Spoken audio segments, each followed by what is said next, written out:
고요한 시간, 잠시 세상의 소음에서 벗어나 우리 영혼의 목소리에 귀 기울여보는 시간입니다. 오늘 우리가 함께 나눌 이야기는 혼란과 분열로 가득 찬 이 시대 속에서 그리스도인으로서 우리가 붙잡아야 할 가장 강력한 무기는 무엇인지에 대한 깊은 성찰입니다. 본격적인 이야기에 앞서 만약 이 메시지가 여러분의 마음에 울림을 준다면 좋아요와 구독으로 저희와 함께 해주십시오. 여러분의 작은 손길 하나하나가 어두운 세상에 빛을 전하는 귀한 사역에 동참하는 길이 될 것입니다. 이 말씀을 듣는 모든 분들 위해 하나님의 크신 은혜와 평강이 함께하기를 기도합니다. 우리는 종종 이런 질문을 던집니다. 과연 지금이 성경에서 말하는 마지막 때일까? 오늘날 우리가 겪는 일들을 보면 그 질문에 대한 답이 그리 멀지 않은 곳에 있는 듯합니다. 오늘 우리는 마태복음 24장을 통해 예수님께서 말씀하신 마지막 때의 징조들을 살펴보고 그 속에서 우리가 어떻게 살아가야 할지에 대한 지혜를 구하고자 합니다. 오늘 제가 나누고 싶은 이야기는 어쩌면 여러분이 처음 듣는 내용은 아닐지도 모릅니다. 사실 여러 번 들어보셨을 수도 있습니다. 하지만 저는 오늘 밤 여러분이 이 메시지를 마음 깊이 영혼으로 듣게 되기를 간절히 기도하고 있습니다. 우리가 의자에 앉아 무언가를 듣는다고 해서 그것을 온전히 깨닫는 것은 아니기 때문입니다. 그래서 사도 바울도 같은 말을 너희에게 쓰는 것이 내게는 수고로움이 없고 너희에게는 안전하니라고 말했습니다. 우리는 진리의 말씀을 반복해서 또 반복해서 들어야 합니다. 그러다 보면 25번째쯤 들었을 때 마음속에서 무언가 하고 깨달음이 오는 순간이 찾아옵니다. 마치 처음 듣는 것처럼 새롭게 다가오는 것이죠. 마태복음 24장 4절부터 예수님께서는 마지막 때의 징조에 대해 말씀하십니다. 제자들이 어느 때에 이런 일이 있겠사오며 또 주의 임하심과 세상 끝에는 무슨 징조가 있사오리이까라고 물었을 때 예수님의 첫 번째 대답은 바로 이것이었습니다. 너희가 사람의 미혹을 받지 않도록 주의하라 그렇습니다. 마지막 때의 가장 큰 특징 중 하나는 바로 속임수, 즉 미혹입니다. 이 시대는 그 어느 때보다 교묘하고 강력한 속임수가 가득한 시대입니다. 이 속임수는 사탄으로부터 비롯되며 우리로 하여금 거짓을 진실로 믿게 만듭니다. 제 삶을 돌아보면 저 역시 오랜 세월 동안 깊은 속임수 속에 갇혀 살았습니다. 저는 어린 시절 아버지로부터 끔찍한 학대를 당했습니다.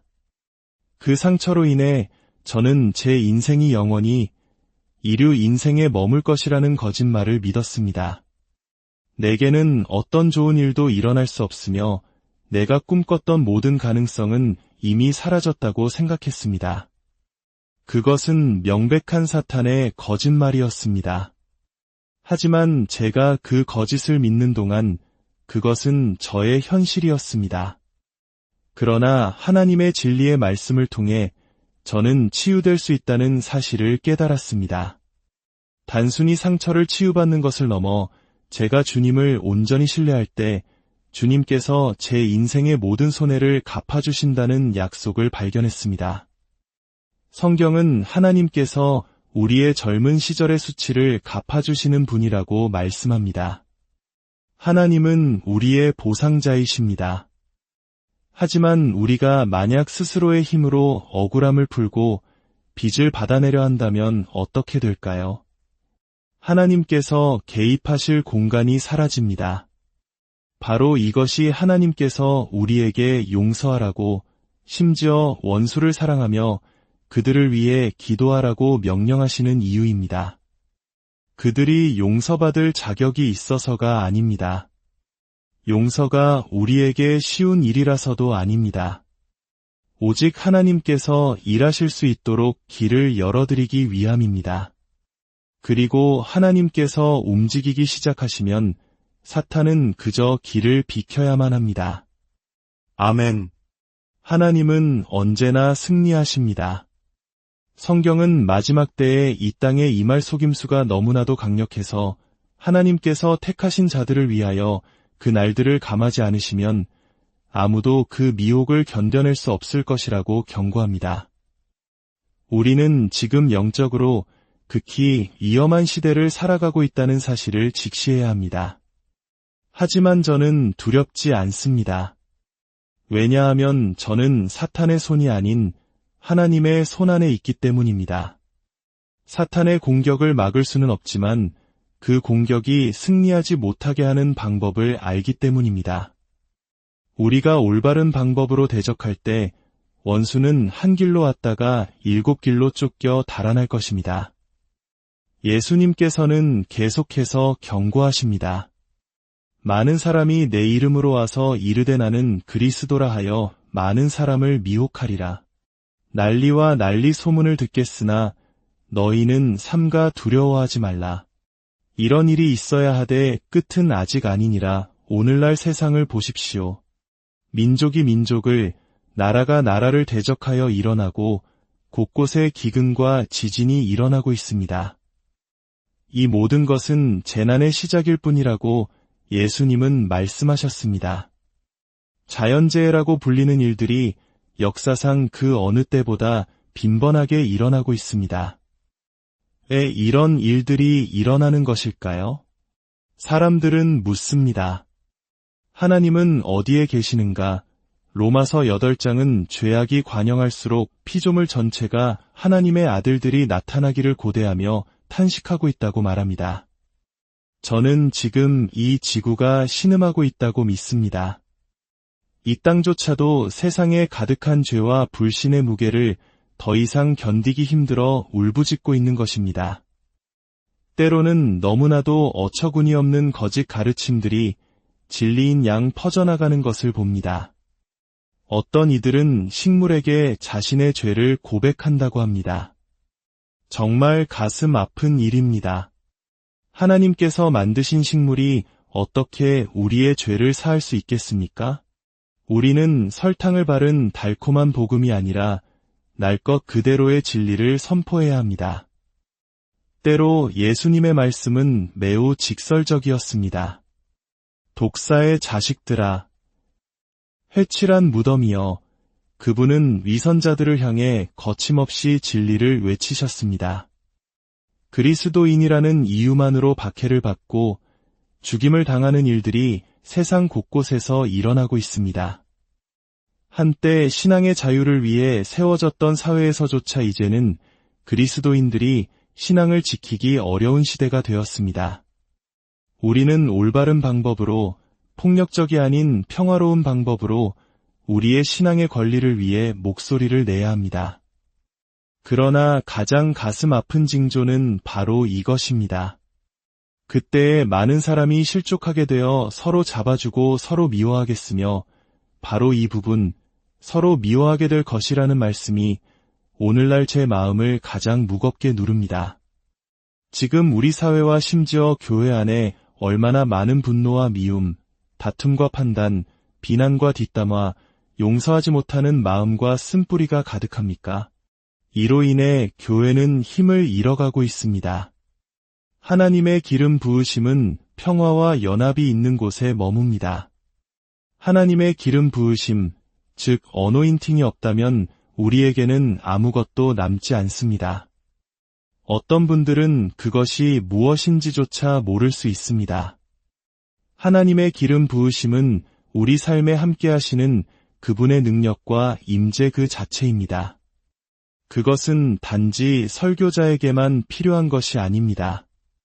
자녀를 양육할 때, 직장에 가서 온전한 정신으로 집으로 돌아올 때 우리 모두에게는 하나님의 기름 부으심이 절실히 필요합니다. 한 가지 분명히 말씀드리겠습니다. 여러분은 마음속에 누군가를 미워하면서 동시에 하나님의 기름 부으심을 받을 수는 없습니다. 이것이 여러분이 용서에 대해 듣는 첫 번째 설교는 아닐 것입니다. 하지만 만약 여러분이 여전히 누군가에게 화를 내고 그 분노를 풀지 못하고 있다면 여러분은 아직 이 메시지를 온전히 받지 못한 것입니다. 우리는 말합니다. 그 사람이 나에게 무슨 짓을 했는지 당신은 몰라요. 하지만 그것은 중요하지 않습니다.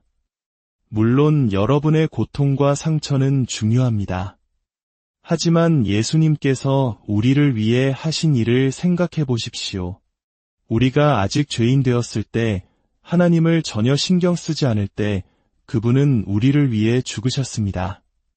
세상 그 누구도 내게 준 상처가 내가 하나님께 지은 죄보다 클 수는 없습니다. 그럼에도 불구하고 하나님은 나를 계속해서 반복해서 용서해 주십니다. 하나님께서 우리에게 주신 것은 무엇이든 우리 또한 다른 이에게 흘려보내기를 기대하십니다. 세상의 만연한 증오와 분노는 오늘날 우리가 직면한 가장 큰 문제 중 하나입니다. 사람들은 피부색이 다르다는 이유로, 다니는 교회가 다르다는 이유로 서로를 미워합니다. 심지어 왜 미워하는지도 모른 채 미워하기도 합니다. 우리는 이러한 미움의 영에 저항해야 합니다. 마음의 상처를 받고 시험에 들 때마다 우리는 사탄의 계략에 정확히 놀아나고 있다는 사실을 기억해야 합니다.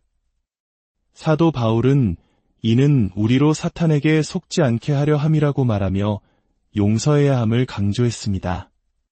우리가 용서하는 것은 그것이 쉽기 때문이 아닙니다. 사탄에게 우리 삶의 문을 열어주지 않기 위함입니다.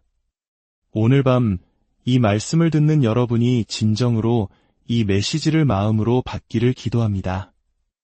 이 자리를 떠날 때 그 누구를 향한 미움도 마음에 품지 않고 떠나시기를 축복합니다. 마태복음 24장 12절은 충격적인 경고를 합니다. 불법이 성함으로 많은 사람의 사랑이 식어지리라. 이것이 바로 마지막 때의 결정적인 징조입니다. 세상에 죄악이 넘쳐나기 때문에 수많은 사람들의 사랑이 차갑게 식어버린다는 것입니다. 심지어 믿는 자들조차 세상의 문제와 불법에 휩쓸려 분노하고 원망하며 사랑을 잃어버리게 됩니다. 이 모든 배후에는 악한 영, 사탄이 있음을 우리는 깨달아야 합니다. 그리고 사랑이야말로 가장 높은 차원의 영적 전쟁임을 알아야 합니다. 악을 이기는 유일한 방법은 선으로 악을 이기는 것뿐입니다. 선을 행하고 사람들을 사랑하고 베풀고 돕고 섬기는 것. 이것이 사탄을 패배시키는 가장 강력한 무기입니다. 이제 우리는 우리 자신에게서 눈을 돌려야 합니다. 더 이상 내 우주의 중심이 나가 되어서는 안 됩니다. 예수님께서는 누구든지 나를 따라오려거든 자기를 부인하고 자기 십자가를 지고 나를 따를 것이니라고 말씀하셨습니다. 나를 내려놓고 나의 모든 관심사를 뒤로하고 주님을 따를 때 하나님께서는 뒷문으로 들어오셔서 우리의 모든 필요를 채워주실 것입니다. 우리가 스스로를 위해 할 수 있었던 것보다 훨씬 더 위대한 방법으로 말입니다. 저는 오랫동안 이기적이고 자기중심적인 삶을 살았습니다. 믿음이 있으면 내가 원하는 모든 것을 얻을 수 있다고 착각했습니다. 수년간 신앙생활을 했지만 저는 여전히 불행했습니다. 마침내 하나님께 부르짖었습니다. 하나님, 왜 저는 아직도 행복하지 않습니까? 그때 주님께서 제게 분명히 말씀하셨습니다. 내가 이기적이기 때문이다. 진정한 기쁨은 내가 원하는 것을 모두 얻는 데서 오는 것이 아닙니다. 진정한 기쁨은 다른 사람들을 위해 주고 섬기고 베푸는 삶에서 찾아옵니다. 우리는 아이스크림을 사랑한다고 말하지만 그것은 진정한 사랑이 아닙니다. 진정한 아가페 사랑은 사람을 변화시키고 삶을 바꾸는 힘이 있습니다. 만약 여러분이 그리스도인이라면 여러분의 미래는 이미 보장되어 있습니다. 여러분의 이름은 생명책에 기록되어 있고 하늘의 저택은 지어지고 있습니다. 그렇다면 우리가 이 땅에 남아있는 이유는 무엇일까요? 나 자신의 행복을 끊임없이 추구하기 위함이 아닙니다. 바로 세상의 소금과 빛이 되기 위함입니다. 여러분의 삶이 다른 사람들을 하나님께 목마르게 하고 여러분의 존재가 누군가의 어둠을 밝히는 빛이 되게 하십시오. 여러분의 생각과 마음을 나에게서 떼어내십시오. 그리하면 하나님께서 단 5분 만에 여러분이 평생에 걸쳐 이룰 수 없었던 놀라운 일을 행하실 것입니다. 여러분은 스스로 감당할 수 없을 만큼 큰 기쁨을 누리게 될 것입니다. 사랑의 길을 걷는 것은 저절로 되지 않습니다. 목표를 세우고, 추구하고, 연구하고, 쫓아가야 합니다. 왜냐하면 우리의 육적인 본성은 끊임없이 나를 외치기 때문입니다. 행복해지고 싶으십니까? 그렇다면 이것이 바로 행복으로 가는 길입니다. 이 혼란스러운 시대에 세상을 향한 분노와 미움이 아닌 하나님의 사랑으로 세상을 이기는 저와 여러분이 되기를 간절히 소망합니다. 모든 지각에 뛰어난 하나님의 평강이 그리스도 예수 안에서 여러분의 마음과 생각을 지키시기를 축원합니다. 여러분 한 분 한 분이 사랑이 절실히 필요한 이 세상 속에서 그분의 사랑을 전하는 귀한 통로가